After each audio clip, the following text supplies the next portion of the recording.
Shabbat Shalom, Raveirinho. Shabbat Shalom, Leblanc. Shabbat Shalom, meu amigo. Shabbat Shalom, minha amiga. Shabbat Shalom a todos. Shabbat Shalom para o Brasil, para o mundo. Estamos mais em um Shabbat, né? E vamos estudar mais uma porção semanal, uma paraxá da Torá. E a paraxá desta semana é Re'ê. O Eterno, ele disse para Moshe as seguintes palavras: Zahor el tion har Shabbat leikadshor. Lembra-te do dia de sábado para o guardar, para o santificar. Use-o em memória de mim. Use-o para estudar as minhas porções, as minhas mitzvot, as minhas instruções, a minha Torá. E, se você não sabia disso, tanto Yeshua, o Salvador, Filho do Eterno, como os seus talmidins, os seus discípulos, eles iam todo Shabbat, todo sábado para a sinagoga, para estudar as porções semanais, a Torá. Leia os textos direitinho dos sinóticos, né, que são os escritos na Zarim, a quem deram o nome de evangelhos, e os atos dos talmidins, ou seja, atos dos apóstolos, né, e algumas cartas, epístolas de Shaul, né, Paulo. Você vai perceber que eles guardavam a Torá, eles guardavam o Shabat, né, e todos os mandamentos que o Eterno pediu ou mandou, né, Moshe escrevê-los. Então vamos para a paraxá Re'ê. A paraxá Re'ê, né, ela se encontra no livro de Devarim. A gente está no livro de Devarim, o último livro da Torá, né, que é Deuteronômio.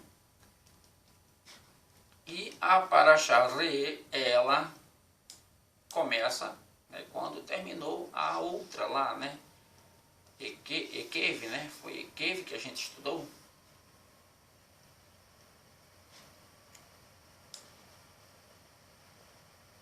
Ekev. E Devarim. Deixa a página abrir aqui, gente, que a página sumiu. Interessante. Apagou tudo.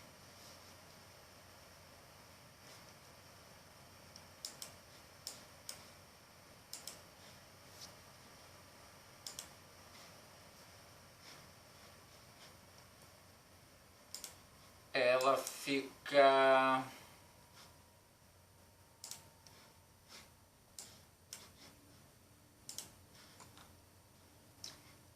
no livro de Devarim,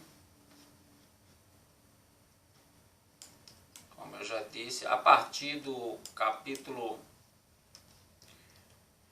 11, né, verso 26, até o 16, 17.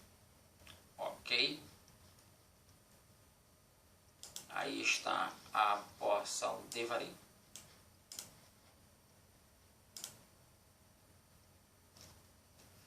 Moshe ensina as mitzvot. O livro de Devarim, todo é um discurso de Moshe, é um resumo, e ele vai, né, por todo o livro, explicar de novo todas as mitzvot, né, que o Eterno deu para ele, e vai lembrá-los, né, dos pecados que eles cometeram, para que eles não cometam mais, e de futuros pecados que iriam cometer. Mesmo Moshe ensinando e lembrando a eles, passaram-se gerações, né, e lá na frente se esqueceram de tudo que Moshe havia ensinado. Até a Torá tinha sido esquecida. Esta paraxá e as duas seguintes, né, concentram a maioria das mitzvot encontradas no livro de Devarim. São muitas nessa paraxá. Até agora Moshe transmitiu mitzvot fundamentais como o amor, o temor, a Hashem, né, diretrizes contra a idolatria, sermões inspirando, né, e enfatizando o compromisso do povo em relação a Hashem e a obrigação das pessoas de conduzir à altura da santidade de Eretz Israel. No caso aí, eu disse pessoas, mas no caso aí são os hebreus, né? E isso vale para a gente também. Somos o Israel do Eterno. Há mais de 50 mitzvot nesta paraxá. Presta atenção. São mais de 50. Né? Então tem que ler com cuidado o texto lá da Torá. Para conhecer a todas, é preciso estudá-las na própria Torá. Como eu falei. Então a gente aqui só vai fazer um resumo, né? Explicaremos aqui somente algumas delas, né? Moshe inicia sua recitação colocando as mitzvah em sua devida perspectiva, dizendo que a escolha entre aceitar a Torá e a sua totalidade ou não, nada mais é que escolher entre bênção e maldição. Olha, se vocês fizerem isso, serão abençoados. Se não fizerem, serão amaldiçoados. E se fizer ao contrário, piorou. Aqueles que guardam as mitzvot seriam abençoados por Hashem. Moshe ensinou, apesar de ser humano, possuir o livre-arbítrio, Hashem não se mantém indiferente ao caminho escolhido pela pessoa. Hashem nos alerta e aconselha, né? Reflita sobre suas ações ou suas opções, fazer o bem e receber a bênção, ou fazer o mal e incorrer uma maldição. Então eu alerto ou aconselho que vocês escolham a vida. Uma longa fila, né, de carros abriu caminho para o interior. O motorista procurava encurtar a última parte da viagem, pegando a moderna e larga via expressa, construída recentemente, em vez de continuar na velha e esburacada estrada do interior. Porém, perto da entrada que conduz à nova rodovia, deparou-se com a curiosa visão de um velho fazendeiro acenando com um boné, né, e gritando a plenos pulmões: atenção, cuidado, peguem a velha estrada, árvores estão bloqueando o final da nova via expressa. Os motoristas ficaram cépticos. Deveriam ou não acreditar no conselho do velho caipira? Alguns carros aceleraram pela nova rodovia, enquanto outros continuaram pela velha estrada. Os que ignoraram o conselho do velho fazendeiro sofreram uma longa e penosa jornada. O final da estrada realmente estava bloqueada e foram obrigados a tomar uma estrada secundária, causando-lhes horas e horas de atraso. Hashem advertiu: enquanto a estrada da Torá e mitzvot pode, por vezes, parecer difícil, ela certamente o conduzirá ao seu caminho ou ao seu destino. Mas que isso parece cheia de lombadas e sinuosas. Apenas antes de começar a trilhar lá, uma vez na estrada, perceberá que é pitoresca e confortável. A senda do pecado pode parecer mais macia e convidativa a princípio, mas no final estará obstruída. É o conselho de Yeshua, né? Tem caminhos que para o homem parecem perfeitos, mas o final deles é perdição. A cidade da terra, remover todos os ídolos. Então Moshe começa, né? Olha, quando vocês entrarem na terra, tem uma coisa, Hashem vai fazer muita coisa por vocês, mas tem uma coisa que vocês vão ter que fazer, é retirar os ídolos. Quando entrar na cidade, você tirem todos os ídolos, né? Salvo o que for relacionado a Hashem. Aí vocês podem deixar. Mas o restante é para tirar tudo, derrubar tudo. Tem até um salmo, né, de Davi que ele diz assim: elevo meus olhos para o monte, de onde me virá o socorro? isso muito depois, porque o povo quando entrou ele quer realmente derrubar os ídolos. Mas vocês sabem que o povo começou a pecar, né, e começaram a colocar postes ídolos de novo, né, em Israel. E aí Davi olha, né, e Davi também estava em terra estranha, e ele olha, não sei se naquela época que ele estava se escondendo na caverna, não sei, fugindo de Esaú, e não confundir Esaú com Esav. Esav é o filho de Isaac, né? E Esaú ou Esaú é o benjamita, né? O rei, o primeiro rei de Israel. Ele olha, né, sendo perseguido, angustiado, olha para os montes e vê os postes ídolos, os ídolos, né, as estátuas, tudinho, lá debaixo ele olha assim, aí diz, né, ninguém jamais imaginaria isso, que ele está se referindo a isso. Eu olho para os montes, né, levo meus olhos para os montes, vejo os ídolos dos cananeus, né, de todas as tribos pagãs, e pergunto, de onde me virá o socorro? Deles? Não. O socorro vem do Elohim de Israel, que tirou o povo da terra do Mitzrayim, né, da terra do Egito.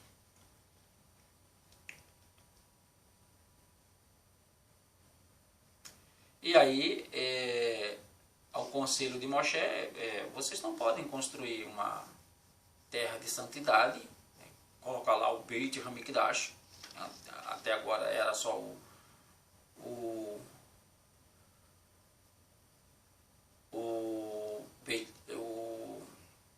Mishkan, né, o tabernáculo. Então vocês não podem construir o Beit Hamikdash numa terra cheia de ídolo. Não, vocês têm que... E aí nós vivemos em um país, né, onde tem ídolo para todo lado. O mundo hoje está cheio de ídolo, né? E como buscar, né, a presença do Eterno, como buscar escutar a voz do Eterno numa terra cheia de ídolo, e como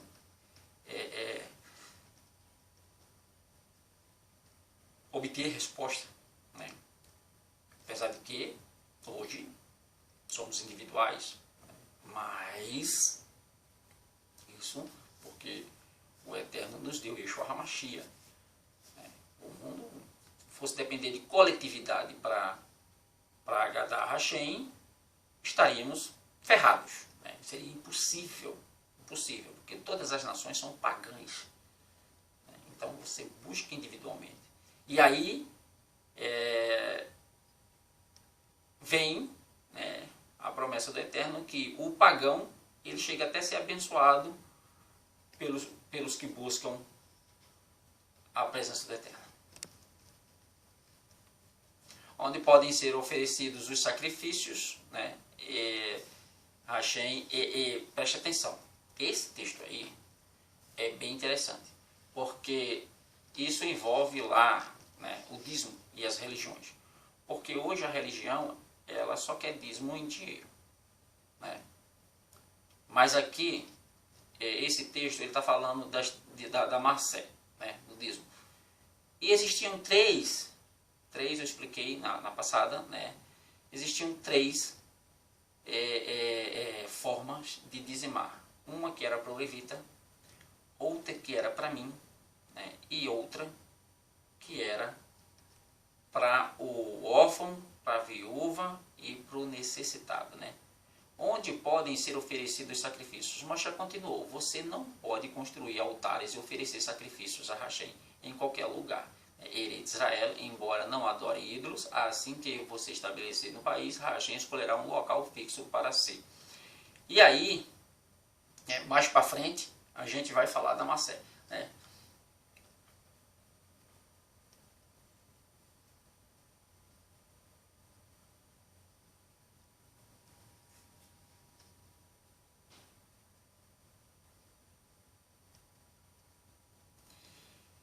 Ele também fala sobre os animais, né?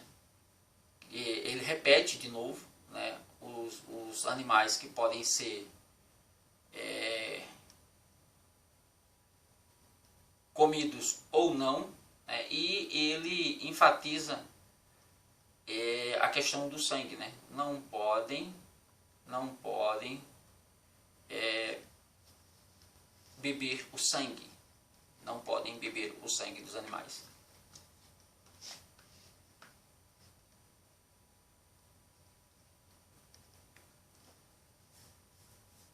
Interessante é que quando Moshe colocou essa lista de animais, ele estava no deserto, e até hoje, essa lista não mudou.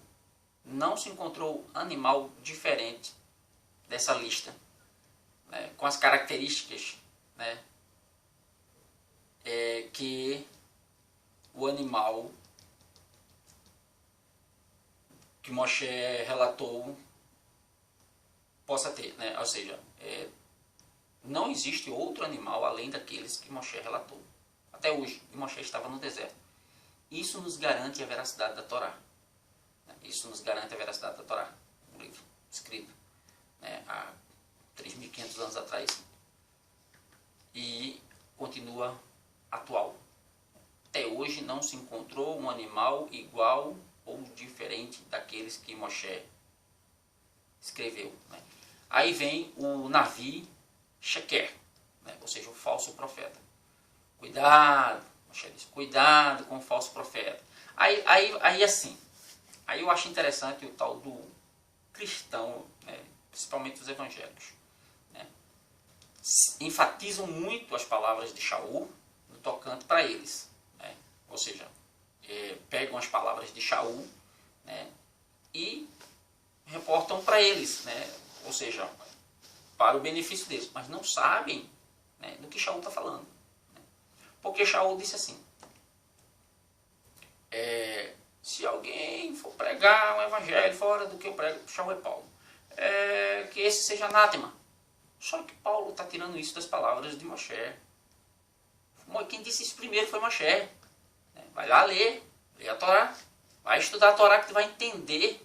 Eu vou falar no termo pagão, vai estudar o Velho Testamento, que tu entende o Novo Testamento. Enquanto tu não estudar o Velho, né, saber, estudar, se aprofundar, se enraizar na cultura, o porquê daquela expressão, né, o que eles queriam dizer com aquilo, se aquilo fazia parte da cultura, da harmonia, da poesia do local, né, tem que ter um pouquinho de antropologia, né, etimologia das palavras, antropologia do povo, né, a civilização, estudar a civilização, para poder entender. Vai, digamos assim, espiritualizar tudo, tá ferrado. Aí tu vai embolando, feito uma bola, né, uma bola de neve, e o resultado já é, quando chegar lá embaixo, pá, pedaça toda e não sobra nada, não tem base. Então Shaul disse assim: aquele que pregar um evangelho, tem pagão, tá? Mas eu vou falar, aquele que pregar uma becerote, uma boas novas, diferente da que eu prego, que ele seja anátema. Foi o que Moshe disse: ó, se vai surgir um profeta no meio de vocês, que falar alguma coisa diferente do que eu escrevi aqui, porque vocês são testemunhas que o Eterno foi quem escreveu isso aqui. Se aparecer alguém, né, mesmo que ele faça cair fogo do céu, estrela, faça movimento, é Hashem testando vocês. É o Eterno testando vocês. Não acreditem nele se ele contar alguma coisa diferente do que já está aqui. Chamar vocês para ir adorar ídolo. Convidar vocês para ir adorar outros Elohim. Cuidado. Aí ele ainda enfatiza mais. Se alguém, né, chamar vocês, né, para adorar outro ídolo, não esconda essa pessoa. Entregue ela ao Beit Din e ela vai ser julgada. E era pena capital, se uma pessoa fizer isso. Porque assim, uma pessoa que mata outra pessoa, ela só priva ela dessa vida. Mas uma pessoa que induz o outro a adorar outro ídolo, né, um outro ídolo, né, ela priva a pessoa da vida vindoura, do mundo vindouro. Então, por isso que Yeshua diz assim, Salvador: proselitistas, Vocês são um bando de proselitistas, com os falsos paluche, né? Vocês andam milhas, o que essas religiões fazem? Para fazer um prosélito, ou seja, um templo, né? Quando chegam lá, vocês tornam as pessoas mais merecedoras do inferno do que vocês. Do inferno, entre aspas, né? Da perdição, né? Da condenação eterna. Porque vocês conhecem a verdade. Ele não explica, mas eu estou explicando. O que quer dizer o seguinte: porque vocês conhecem a verdade, mas eles não, eles não estão sendo enganados. Aí, o eterno não é o da ignorância. Mas a turma de lá, que chegou, tem que pesquisar. Quando o cara vier conversar alguma coisa no seu ouvido, você tem que pesquisar. Aí sim, essa história vem de feito os gregos fizeram com Shaul. Quem é esse paloreiro, né, que vem aqui com essas histórias? Né? Quem é esse camarada? Né? E Paulo, quando chegava com a conversa dele, todo mundo ia questionar. Chegou em Berea, a turma foi abrir a Torá, para saber se o que Paulo estava falando era verdade. Então, Moshe está dizendo aqui, se aparecer um profeta, né, mesmo que ele faça sinais, não vá após ele. Se ele pregar algo diferente do que já está estabelecido. E as religiões estão aí, todas pregando, né, uma falsa salvação, tudo diferente do que está estabelecido já, porque o Eterno estabeleceu a sua Torá. Não tem como mudar. Ele mesmo disse que não volta atrás. Não sou filho do homem para voltar atrás, o que eu disse está dito. O que eu mandei Moshe escrever, está escrito. Acabou. E aí, né, ele também explica que a pessoa que conduz outro a adorar outro ídolo, a pessoa que foi convidada tem que denunciar ele. Esse camarada aí e ser testemunha. Não tenha pena dele, porque ele não ia ter pena de você. Ele ia fazer você perder a sua salvação. Então ele tem que ser julgado para que dê exemplo para os outros. E se nunca houve, não há relato disso, né, que houve algum caso na história, e se uma cidade inteira for adorar ídolos, Moshe diz assim: matem todos e queimem tudo, e nem os despojos queiram, nem o ouro nem a prata deles. Isso nunca aconteceu. Né? Não tem relato.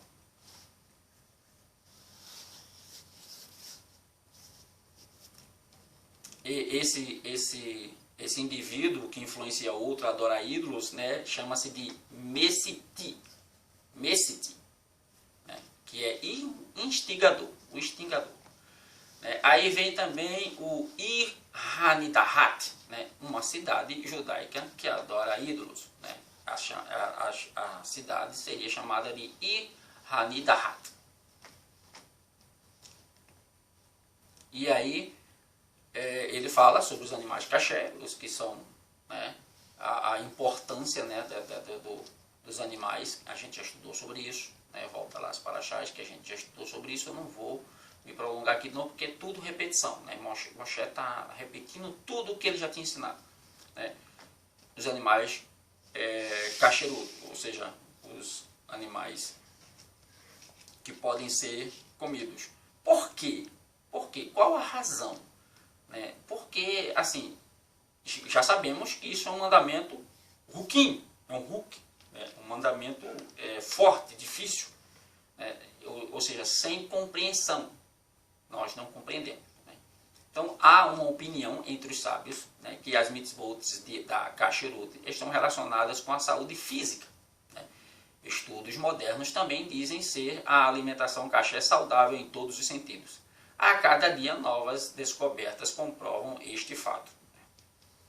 Os legisladores afirmam que não foi apenas por motivos sanitários e de higiene que a kasherut foi instituída pelo Eterno. Né? Quando Hashem criou o mundo, dotou o ser humano de um corpo e alma. Na ortoga da Torá, ele nos deu as instruções, ou seja, os 613 mitzvot. Cada uma das mitzvot, por fazer bem à alma, por conseguinte, faz bem ao corpo. Assim, a kasherut foi instituída por Hashem por razões que só ele conhece. Ok? Só ele conhece, não tem como discutir isso aí. Maaser Rishon, né, o primeiro dízimo. Massé também, Moshe também ordenou a Bnei Israel separar em Massé 1/10 dos produtos que crescem em Eretz Israel. O Midrash nos ensina que um hebreu que ingere alimentos dos quais não foi separado Massé é como se tivesse comido carne não kasherut, ou seja, comida inapropriada. Se você produzirem vinho, cereais ou azeite, devem sempre separar o dízimo antes de comê-lo. Lembrou Moshe. Os hebreus, se vocês derem a Massé aos levitas, Hashem os abençoará com riquezas. Atualmente, o principal propósito de separar Massé de dinheiro é sustentar os estudantes de Torá hoje, né? Da mesma forma que os presentes aos Kohanim e levitas na época do Beit HaMikdash possibilitava que estudantes de Torá servissem a Hashem. Lembre-se que os talmidins de Yeshua e o próprio Yeshua, eles tinham uma bolsa onde eles guardavam os donativos, eles recebiam donativos, né? Então eles guardavam e isso ajudavam eles a estudarem a Torá.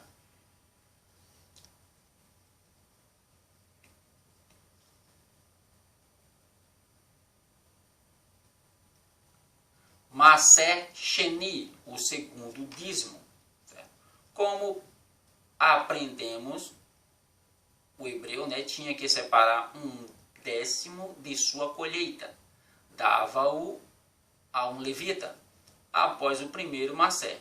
Cada fazendeiro tinha de separar outro 10º de sua produção. Era chamada de Massé Sheni, o segundo Massé. O que ele fazia com o Massé Sheni? Aqui é que é um ponto bem legal. O agricultor de sua família viajava a Jerusalém com o Massé Sheni e comia lá. Se fosse muito caro transportar a produção para Jerusalém, o proprietário podia trocá-la por dinheiro. Levava o dinheiro então para Jerusalém e com ele comprava alimentos para si e sua família. Porque Hashem queria que os hebreus comessem Massé Sheni em Jerusalém. A Torá explica: isso os ensinará a temer a Hashem. O que Moshe disse. Agora sim, é quase um buquinho também, né, sem explicação. Porque eu já tirei o dízimo para os levitas. Agora eu vou tirar um dízimo para mim. Esse é meu, segundo. Esse é meu. Né? E aí tem, eu não lembro mais ou menos, não sei se está aqui na Paraxá, o primeiro ano para o levita, o segundo ano para mim, o terceiro ano é o próximo que a gente vai estudar, daqui a pouco eu vou falar. Aí depois voltava de novo, mais ou menos assim. E no 7º ano a terra descansava, né? Não tinha dízimo. Então, sim, e o dízimo do 6º ano, né? Lógico que ele era dobrado, porque a produção era maior para poder a terra descansar no 7º ano. Coisa que Israel nunca fez, né? Tanto que foram para o exílio. Não deixaram a terra descansar. Cada ano que eles ficaram no exílio, foi cada 7 anos que eles não deixaram a terra descansar. Então eu pegava o dízimo para mim. Se fosse muito ruim de carregar, eu tinha que ir para Jerusalém. Fosse muito grande para carregar, aí eu trocava por dinheiro. Aí assim, veja a tentação. Pô, já troquei isso aqui por dinheiro. Isso aqui é dízimo. Eu posso ficar com esse dinheiro, eu vendi. Posso ficar com esse dinheiro e ficar em casa. Mas não, o mandamento eu tinha que ir para Jerusalém e lá comprar tudo de volta. Aí eu podia comprar comida, podia comprar bens para mim, podia comprar bebida forte. Né? Beber é pecado, né? Cerveja é pecado, bebida forte é pecado. O pecado é a tua língua, que fala que o coração está cheio, né? Cheio de rancor e de maledicência e de engano que te ensinaram. Essa é a Lashon Hará, esse é que é pecado, né?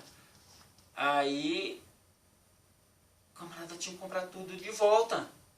E lá se alegrar com Hashem e a sua família. Ele tinha que ir com a família. Né? Se ficasse bêbado, estava com a família. O cara vai beber bebida forte. Ficar bêbado, não ficou bêbado quem pecou. Kenaão, o bisneto. Né? Então, para com isso. Né? De dizer que dízimo é só dinheiro. Não. fácil de transportar.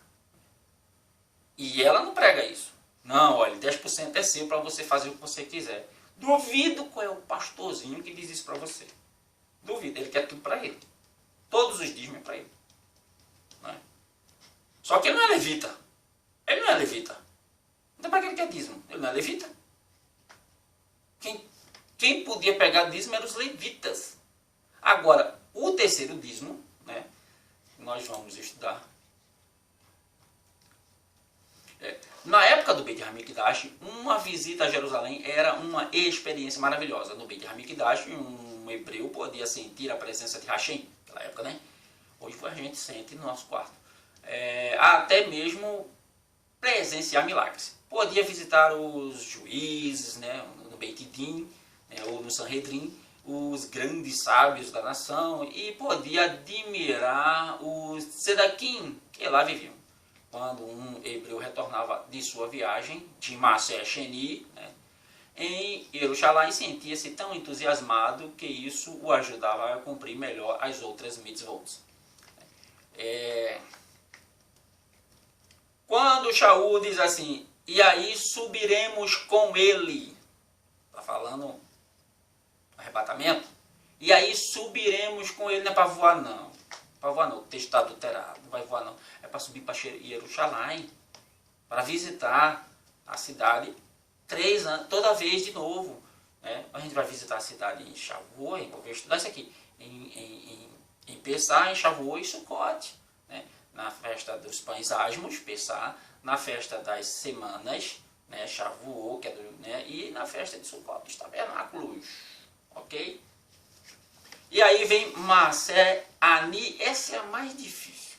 Essa é que a religião diz para você que quem faz é ela. Não é você que tem que fazer, não. Quem faz é ela. Mas quando aparece um necessitado, aí você é quem banca. Né?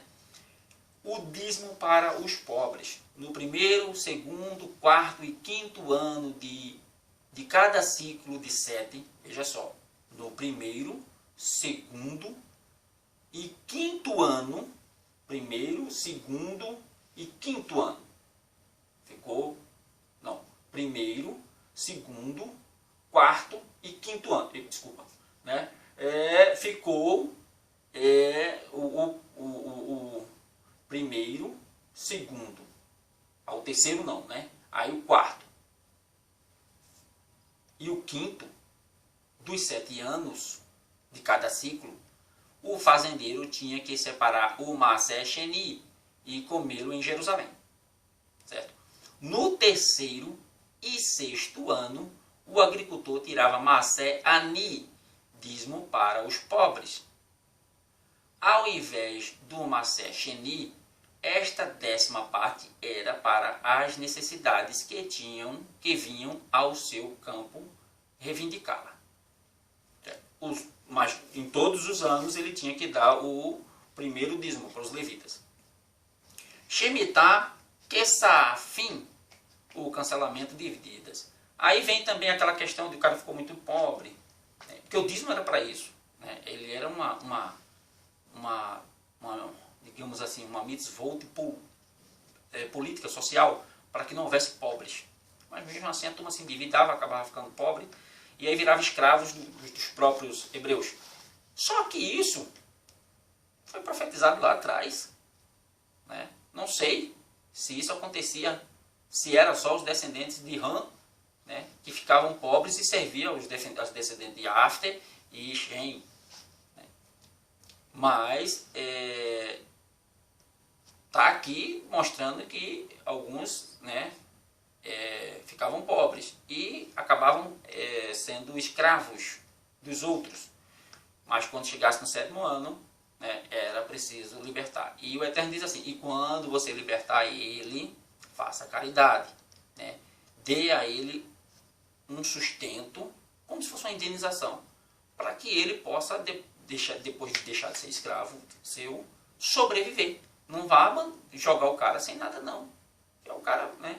Não. O cara trabalhou para você 6 anos, né? Porque ele se tornou seu escravo, tinha uma dívida. Esses 6 anos pagou a dívida.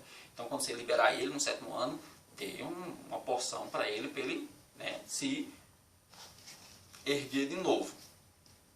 Agora existiu o caso do cara dizer, não, eu não quero mais ser liberto, eu quero continuar trabalhando para o senhor. E aí furava a orelha perante todo mundo, ó, ele não quer mais ser libertado, ele quer ser, né, meu trabalhador, blá, blá, aí furava a orelha. Como testemunho, né? E aí vem a questão da caridade, né? E Moshe ensina, né, que fomos ordenados a distribuir caridade com mão aberta, né?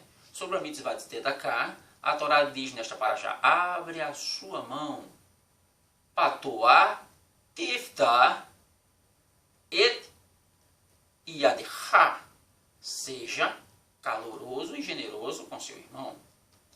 A Torá adverte em relação ao medo natural humano de gastar com caridade ou empréstimos.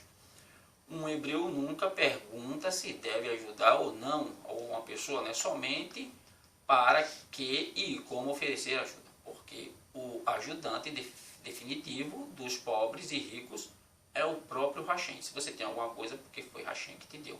A Torá dirige-se a dois tipos de pessoas. Aquele que não consegue decidir se vai ou não doar, Hashem diz, não endureçais o teu coração. E para alguém que deseja dar, mas no último instante volta atrás, Hashem diz, não fecharás tua mão. O versículo conclui com um aviso, né, explícito. Para aquele que se mantém insensível. O indivíduo diante de você é seu irmão, necessitado. Se você rejeitar a sua solicitação, você é aquele que poderá acabar se tornando o irmão dele na pobreza. O homem pobre clama a Hashem quando suas súplicas por tzedakah permanecem sem respostas. Hashem escuta seus gritos sentidos e pune o avarento que não o deu tzedakah. E ele conclui dizendo, né, que a pessoa que dá, né, ela é como se ela estivesse emprestando ao Eterno. Né? E isso é assunto de Yeshua também. Yeshua explicou isso.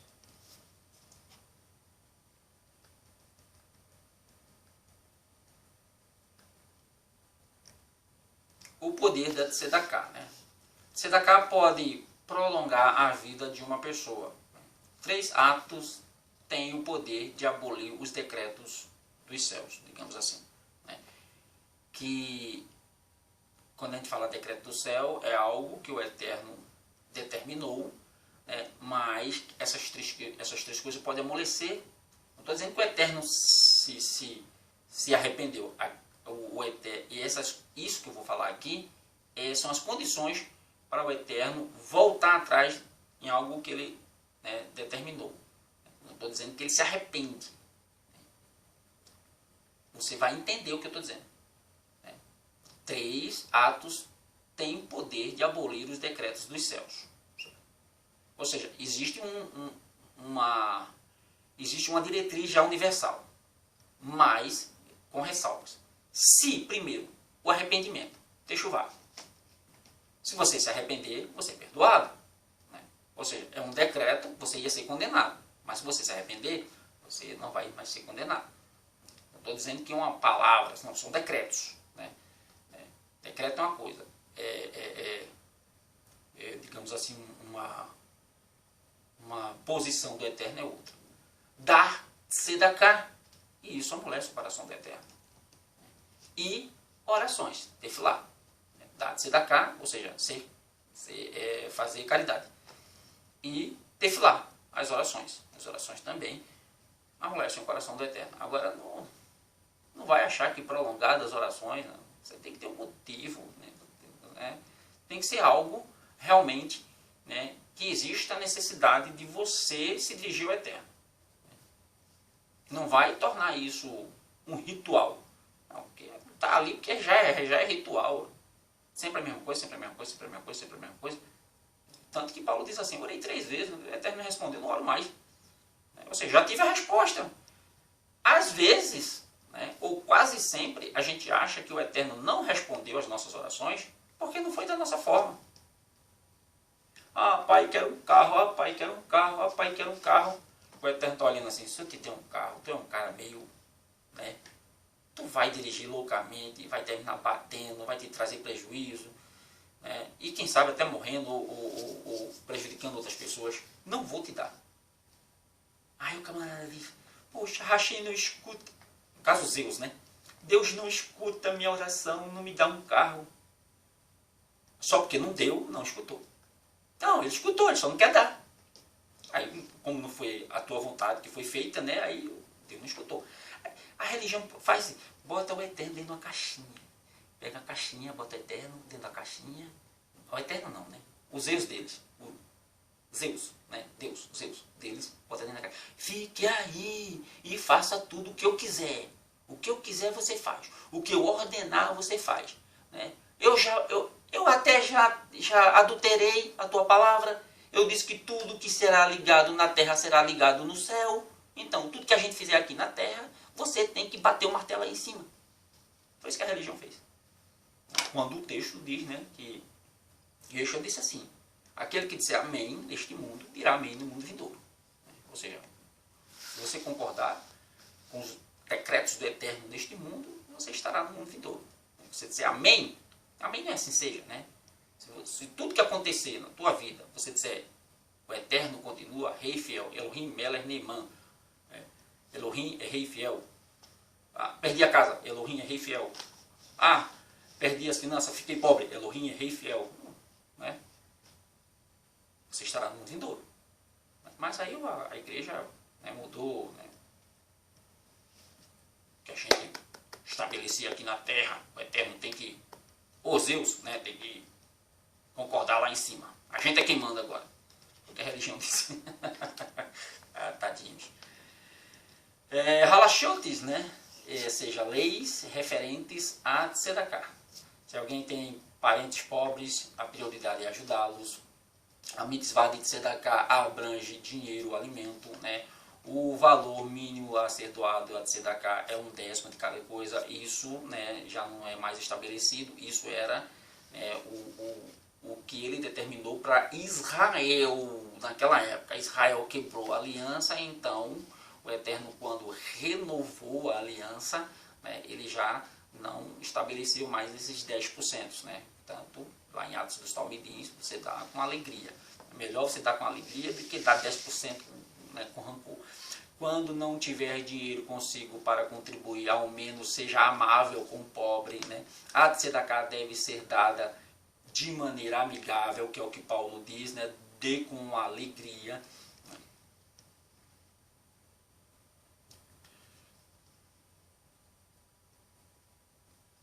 Uma pessoa não deveria jamais sentir-se mal por dar tzedakah. Se o pobre está constrangido por receber tzedakah, é preciso encontrar uma maneira de poupar-lhe este constrangimento.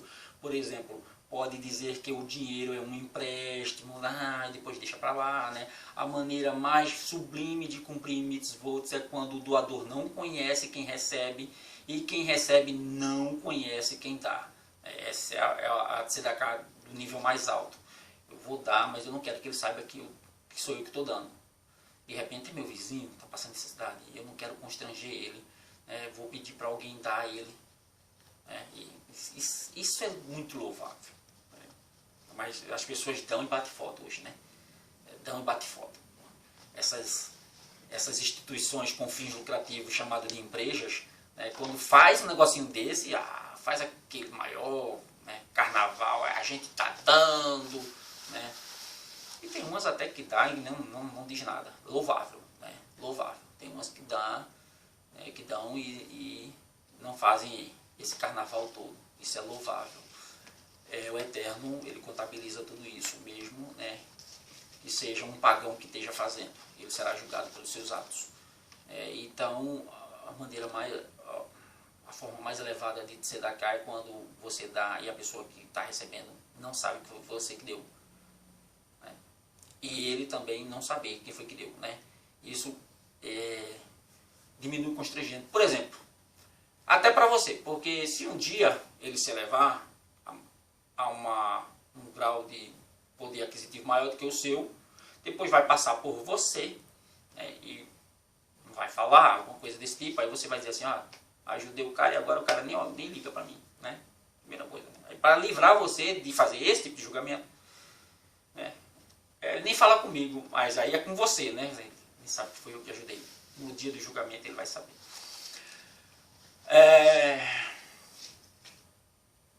Ao pensar em como distribuir dinheiro particular para tzedakah, deve-se dar prioridade aos pobres que se esforçam no estudo de Torá. Isso aí já é algo mais aprofundado. Assim como o Masrot, o dízimo, né, sustentava os Kohanim, os Leviim e faziam o serviço do Beit HaMikdash, também devemos separar, né, 1/10 de nossa renda para os estudantes de Torá em necessidades financeiras. Isso é entre judeus.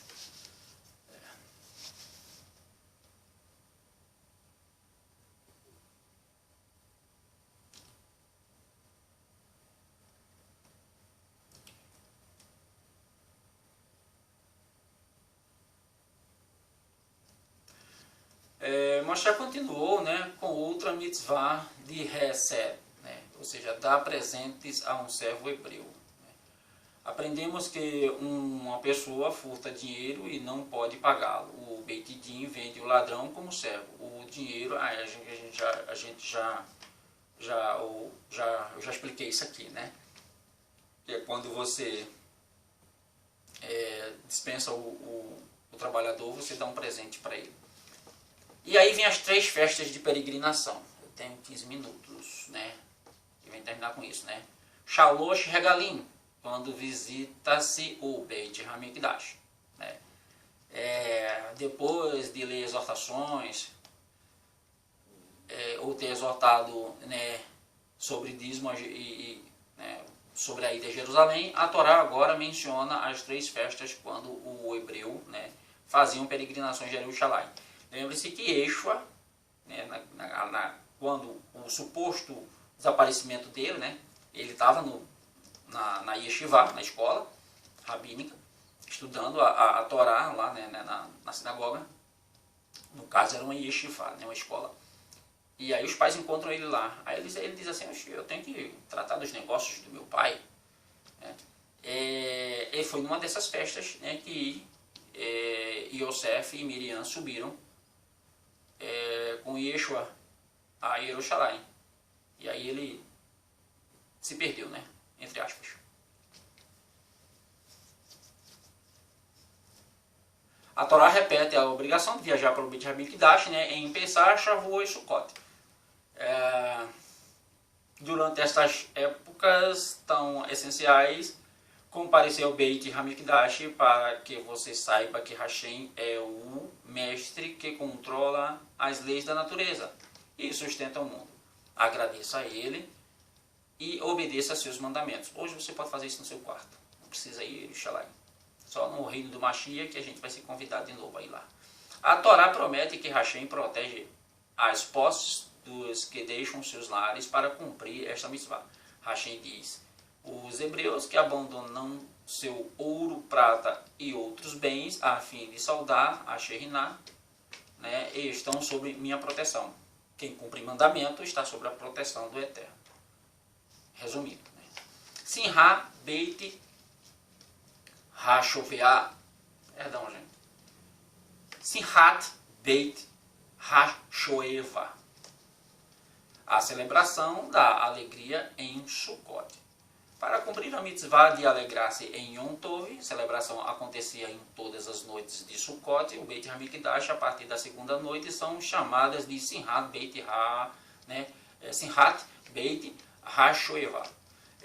Uma orquestra de levitas, né, ficavam nos 15 degraus que estendiam a Azará, o local das mulheres, e aí tinha aquela festa toda, né? Isso aí que ele está falando. O júbilo por amor às mitzvah alegrava os participantes a nível tão sublime que alguns deles eram inspirados com o Ruach HaKodesh, ou seja, o Ruach de profecia. Alegria em Yom Tov, hoje em dia. Né? Infelizmente, hoje nós não temos mais o Beit HaMikdash, isso os judeus. Né? Nós temos Yeshua. Existem os judeus messiânicos. Né? Mas os judeus que não acreditam que Yeshua já veio, né, lamentam o Beit HaMikdash por não ter. E aí, né, eles não podem cumprir essa mitzvah, né, ir no templo, né, blá, blá.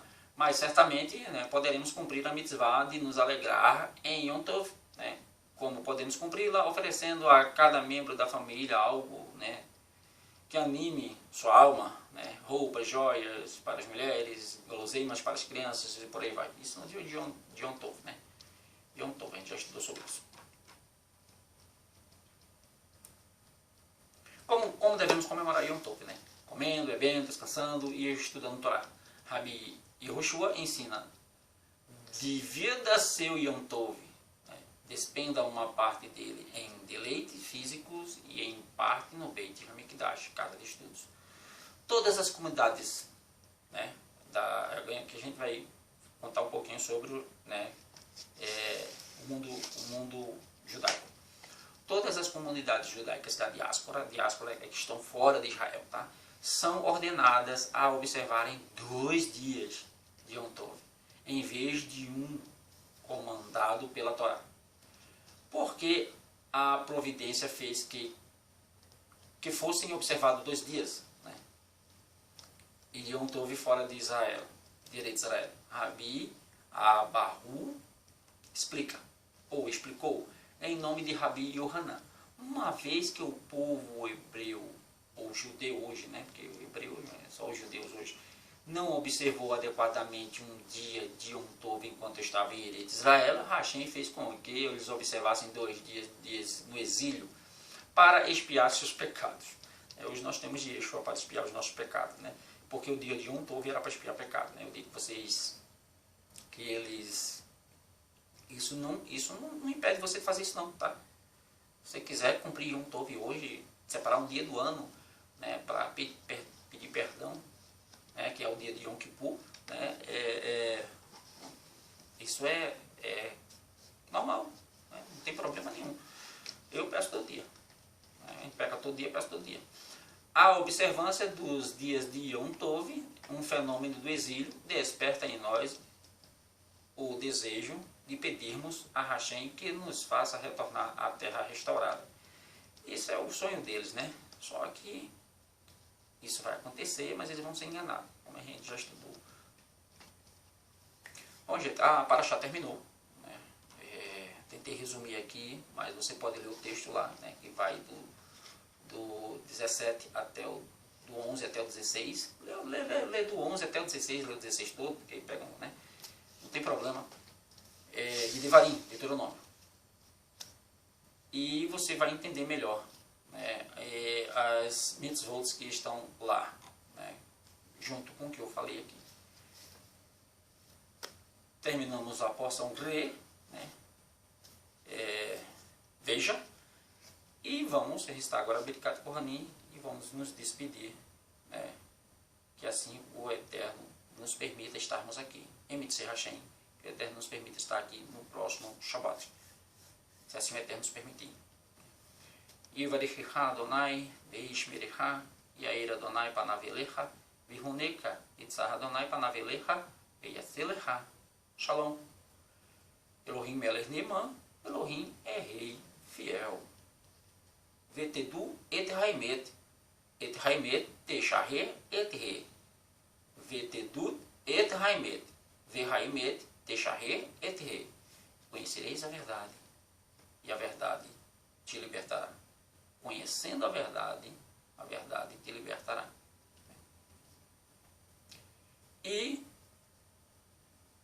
um Shabbat Shalom para todos nós, e que o Eterno nos abençoe e nos proteja, porque os dias estão ficando muito difíceis, como Shaul, né, disse para Timóteo, né, tempos difíceis. Haverá homens amantes de si mesmos, avarentos, presunçosos, soberbos, blasfemos, ingratos, profanos, desobedientes a pai e mãe. Né? Cuidado, fique longe deles.